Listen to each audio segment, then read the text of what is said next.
Olá pessoas, eu sou a Natasha, este é o Redemoinhando e hoje eu vim trazer para vocês as leituras do mês de dezembro de 2015. Eu sei que já estamos no meio de janeiro, mas como vocês sabem eu estava viajando, então para não ficar devendo essa, até porque as leituras foram muito interessantes, eu vim comentar rapidinho aqui com vocês.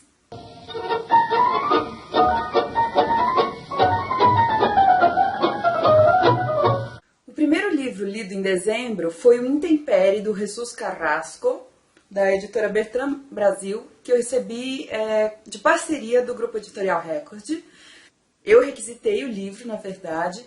Se passa na Espanha, a história de um menino que começa uma jornada. Ele está fugindo de alguma coisa que no começo a gente não sabe o que é. E aos poucos vamos descobrindo. E é uma história um pouco lenta, mas ela traz aquele quesinho de sertão que eu adoro, sabe? É uma paisagem muito inóspita, mas o livro é super, super bom. Eu dei 5 estrelas. Se você tiver interesse em saber um pouquinho mais da história e do que eu achei exatamente, dá um pulinho lá no blog que tem aí nos links aí embaixo, tá? Tem um post só pra ele. O segundo que eu li no mês de dezembro foi Adeus Tristeza, a história dos meus ancestrais, da Belle Yang. E esse livro foi o livro do mês de dezembro do Leia Mulheres Belo Horizonte, que infelizmente eu não pude comparecer ao debate, porque esse livro eu queria muito ter ido. Pelo seguinte, eu não gostei muito. Não sei explicar muito bem o porquê, eu não gostei do traço, a história não me engajou, então eu queria muito ouvir o que as pessoas tinham a dizer sobre ele, mas infelizmente eu viajei no dia e não pude. Mas é a história do pai, da família do pai, da Belle Yang. Mistura episódios que acontecem na China, em Taiwan, porque a autora é taiwanesa, embora ela viva nos Estados Unidos. Mas não sei, gente, eu tenho um pouco de dificuldade com HQ, com graphic novel. Eu acho que o meu negócio é mais prosa mesmo. Eu vou continuar tentando, mas esse realmente não gostei tanto assim. Mais um que eu li em parceria com o Grupo Editorial Record, que eu requisitei porque eu estava muito curiosa para saber, para ler alguma coisa do autor, foi O Berço do Herói, do Dias Gomes. Essa edição maravilhosa, olha essa capa!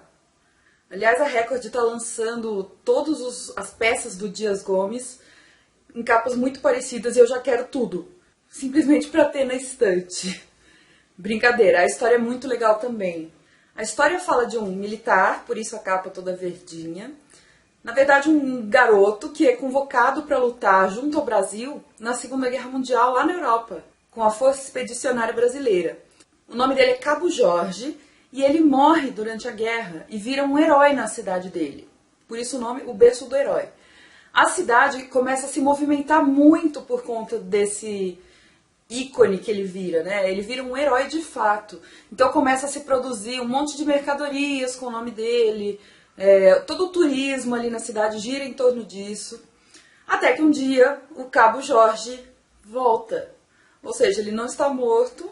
Isso vai gerar maior bafafá na cidade. As autoridades não podem deixar que essa informação vaze, porque senão isso vai acabar com toda a economia da cidade.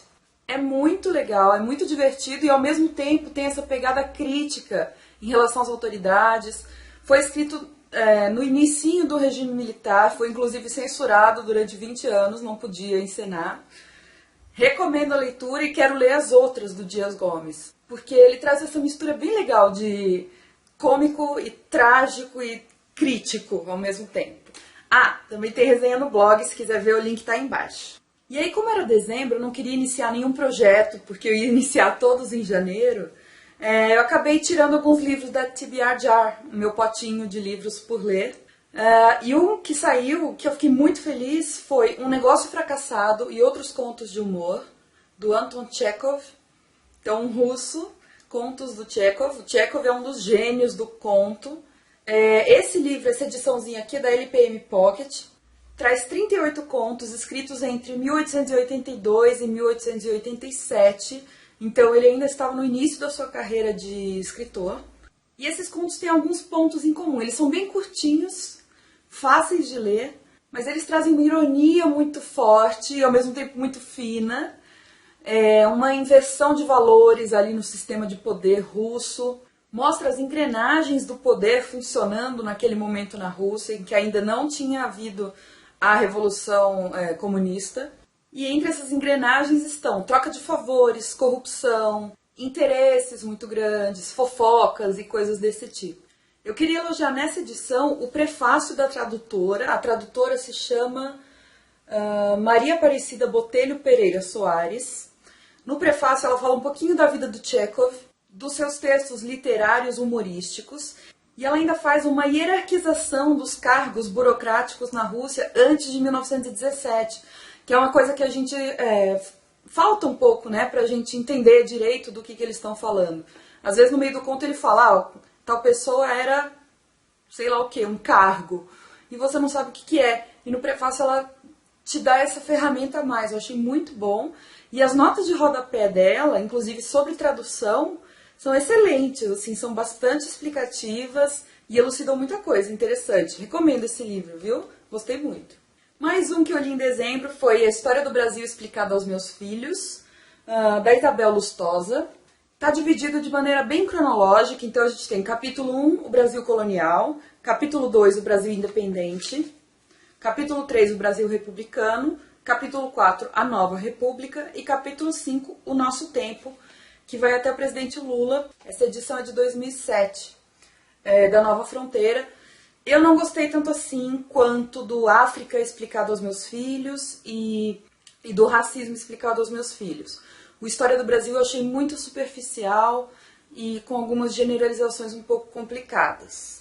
Eu recomendo mais os outros dois. Depois saiu na minha TBR Jar também Que Fim Levou Juliana Klein, do Marcos Pérez, que eu recebi de cortesia do Grupo Editorial Record. Eles me mandaram sem que eu requisitasse. E é um livro policial de um autor brasileiro contemporâneo. Eu fiz resenha para esse livro, vou deixar ali embaixo para vocês o link no blog. Basicamente, se passa em Curitiba, conta a história de duas famílias rivais de verdade. Elas ambas são alemãs e vieram se radicar no Brasil. Família Klein, família Koch, não sei como é que fala, Koch, sei lá. E começa a rolar um monte de assassinatos dentro de uma das famílias. Até que uma das Klein, que é a Juliana Klein, some e ninguém sabe o que aconteceu.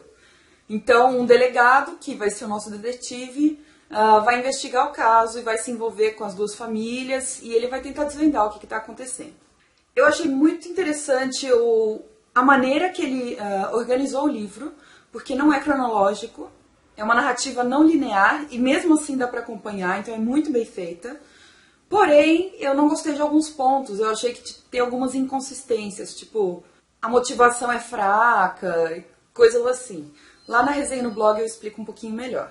Mais um que saiu na minha TBR Jar foi um infantil que eu tava para ler faz tempo e adiando, né?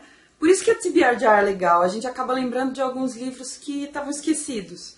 É o maravilhoso, eu amei, Lampião e Lancelote, do Fernando Vilela, editado pela nossa querida Kozak Naif. E olha que livro maravilhoso, é todo metalizado. Vou deixar o reflexo aí para vocês verem. E o livro dentro, gente, vocês têm que ver esse livro. Eu vou lançar resenha no blog sobre ele também. Tanto para criança quanto para adulto, eu amei. Dá uma olhada na arte desse livro.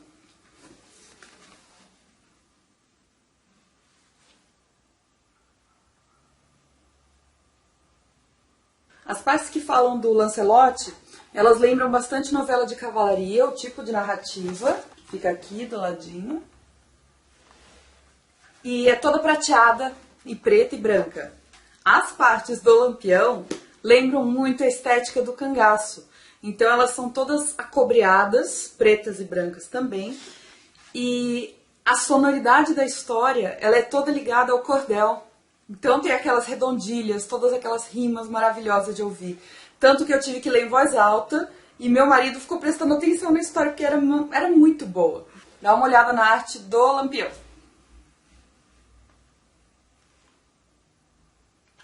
É muito Grande Sertão Veredas isso aqui, gente. E nada mais é do que a história do encontro entre o Lancelote e o Lampião. Tanto que até virou peça de teatro, tô doida pra ver, nem sei se ainda tá em cartaz. Mas no final das contas eles vão se encontrar mesmo. E são dois guerreiros, né? Então, ó, como é que fica depois. É muito bom, recomendo demais, demais, demais.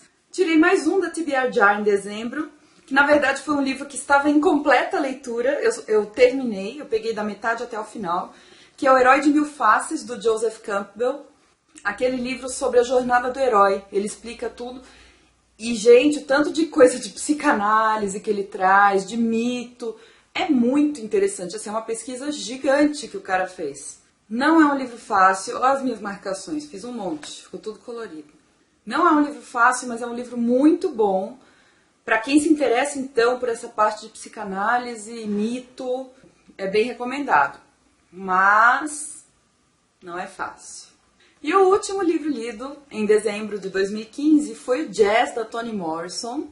Não é um livro sobre jazz, é um livro sobre um casal norte-americano, casal casado mesmo, e o marido trai a mulher com uma moça bem mais nova, e ele mata a amante.